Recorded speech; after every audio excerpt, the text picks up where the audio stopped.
সত্যি কথা বলতে অনেক দিন পর খোলা নিঃশ্বাস নেওয়ার জন্য আমরা গেছিলাম একটু ঘুরতে। অনেক দিন হলো বাড়িতে আছি, আমার জাস্ট দম বন্ধ হয়ে গেছিলো, কারণ ঘুরে বেড়ানোর অভ্যাস বাড়িতে থাকলে তো দম বন্ধ হবেই। তাই নতুন মুভি রিলিজ হয়েছিল যেটা হলো মেট্রো ইন্ডিনো। তো আমরা দুজন থেকে আগে থেকে প্ল্যান করে রেখেছিলাম যে আমরা এবার মুভি দেখতে যাব। সেই দিল্লি থেকে আসার পর একবার গেছি, তো আমি জাস্ট পাগল হয়ে গেছিলাম যে আমি যাবোই যাবো। मेरे भी कुछ सपने थे।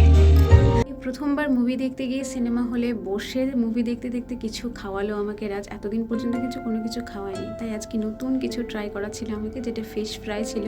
আমি প্রথমবার খেয়েছিলাম, সত্যি কথা এত টেস্টি ছিল, আমার জাস্ট খিদেও পেয়েছিল আর এত টেস্টি লাগছিল।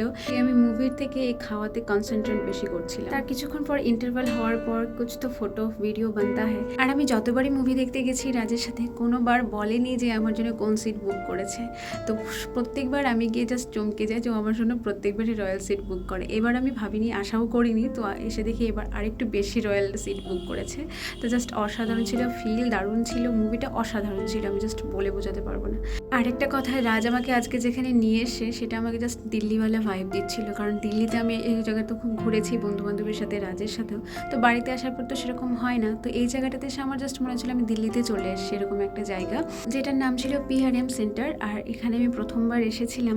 বাড়িতে আসার পর এসে দেখি আমাদের এলাকায় অনেক নতুন নতুন জিনিস তৈরি হয়েছে। বালুরঘাটে এরকম একটা, মালদাতে এত বড় একটা শপিং মল PVR, জাস্ট অসাধারণ লাগছিল।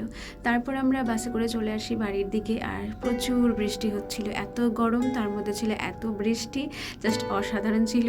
আর বাসের সিটে বসে অনেক ভিডিও করেছি, জাস্ট চুলগুলো ঘোরাচ্ছিলাম, নায়িকার মতো ফিল নিচ্ছিলাম। জাস্ট মুভিটাও এরকমই ছিল, তাই এরকম ফিলটা চলে আসলো। আমি কোনো মুভি দেখলে সারাদিন রাত 24 ঘন্টা আমার মাথায় ওগুলোই ঘুরঘুর করতে থাকে, তো ফিলটা ওরকমই ছিল।